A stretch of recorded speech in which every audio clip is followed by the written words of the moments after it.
Everyone at the office called him the ghost. Not because he was scary, but because he barely spoke. Arjun was the quiet guy in the back.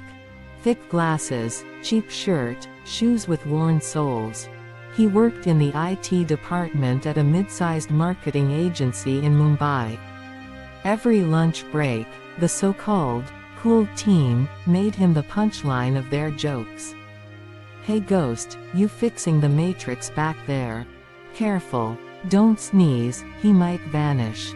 He never replied, just kept typing. What they didn't know was that Arjun wasn't just fixing bugs, he was building something bigger. At night, after clocking out, he didn't waste time on parties or gossip. He coded, learned, designed, plotted. You see, Arjun had a dream: revenge, not by destruction, but domination. 3 years earlier, Arjun had applied for a position on the agency's digital strategy team. He had innovative ideas, apps, automations, AI marketing tools. But his proposal was mocked in front of everyone. "Stick to wires, buddy. You're not creative material," the manager, Vikram, had said with a smirk. That humiliation never left him. So he made a promise to himself: he would create something so big, so valuable, that one day they'd regret every laugh they ever threw his way. The rise begins. Arjun left the company quietly 6 months after his promotion was rejected for the 3rd time. No one noticed his resignation email. He had saved every rupee, lived in a cheap rented room, skipped every expense that wasn't essential. Within a year, he launched his startup, NeuroSpark, an AI-powered platform that helped small businesses automate social media campaigns. It started small, just a few clients. But the tool was too powerful, too efficient to go unnoticed. Within 18 months, it caught the eye of major investors in Bangalore and Singapore. Within 3 years, NeuroSpark was valued at $45 million. The tables turn. One humid Monday morning, Arjun, now CEO Arjun Mehta, received an interesting email. It was from Vikram, his old boss.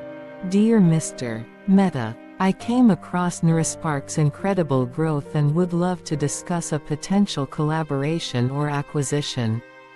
We believe a partnership with our agency could be mutually beneficial." Arjun smiled. The same man who once called him worthless was now calling him Mr. Mehta. He didn't respond to the email. Instead, he reached out to the agency's largest client directly. In a week, NeuroSpark signed an exclusive contract that caused Vikram's agency to lose 40% of its revenue. Panic spread. 2 weeks later, the company went up for sale, desperate for a lifeline. And guess who placed the highest bid? Arjun. The sweetest silence. He walked into his old office building with calm confidence, now as the new owner. Employees whispered, jaws dropped. Vikram was still there, now a consultant, to help with the transition. Arjun. Mr. Mehta, I didn't expect. You didn't expect I'd come back. Neither did I, but here we are. Arjun didn't fire anyone, not immediately. He just implemented strict KPIs, data-driven management, and quarterly evaluations. The cool team struggled to adapt. Within months, most resigned. Vikram was last to go, terminated after poor performance reviews. No screaming, no insults, just silence and strategy. Legacy over loudness. Today, Arjun doesn't brag. He rarely gives interviews. But every time he walks into a boardroom, every time a competitor reads the name NeuroSpark, he's reminded of the promise he made. Success isn't about shouting louder. It's about building quietly, until your results do the screaming. His revenge wasn't loud. It was genius. And it was permanent.